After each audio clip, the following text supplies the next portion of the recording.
जो मैंने 16 किताबें लिखी हैं वो प्रकाशित तो नहीं हुई हैं वो, लेकिन मैन्युस्क्रिप्ट की तरह हैं, क्यों ऑलरेडी वो उल्टी लिखी गई हैं। मेरी जो 4 पुस्तकें प्रकाशित हुई हैं, और सबसे पहली मेरी है गणित एक अध्ययन, दूसरी है इजी स्पेलिंग, तीसरी है पीयूष वाणी, और चौथी अभी जो पब्लिश हुई है सोचना तो पड़ेगा ही। जो सबसे खास है वो इजी स्पेलिंग है। इसमें मैंने बच्चों को बहुत सारे तरीके बताए हैं कि बच्चों को स्पेलिंग करने के आसान तरीके, कैसे बच्चे स्पेलिंग को आसानी से याद कर सकते हैं। ये भी मैंने प्रेरणा ली बच्चे से। 1987 में बच्चा कारपेंटर की स्पेलिंग याद कर रहा था, कारपेंटर की स्पेलिंग याद नहीं हो रही थी। मैंने उससे कहा, बेटा मैं अगर कारपेंटर की स्पेलिंग याद कराऊँ तो क्या देगा? उसने कहा, अंकल लॉलीपॉप खिलाऊंगा। मैंने कहा ठीक है कोई बात नहीं, लॉलीपॉप हम खिलाएंगे, लेकिन कारपेंटर की स्पेलिंग याद कराते हैं।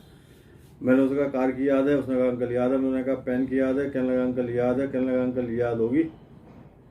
मुझे नीचे मिलने आया, मैंने उसको लॉलीपॉप दी।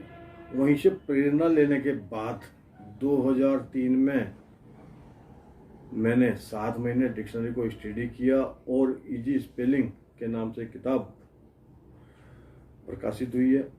उसमें जैसे आपको मंकी है, मंकी से बहुत सारे शब्द याद कर सकते हैं।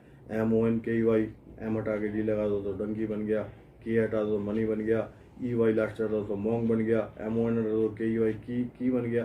तो बहुत सारे तरीके हैं, आपको बच्चों को याद करने के तरीके आप सिखा सकते हैं। अब एक शब्द है हार्ट, HEART।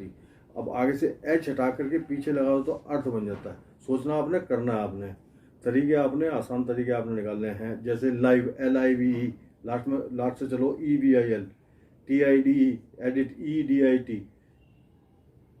टाइम TIME, तो बहुत सारे तरीके हैं इसमें। ये मेरी सबसे अच्छी कृति है जो प्रकाशित हुई है।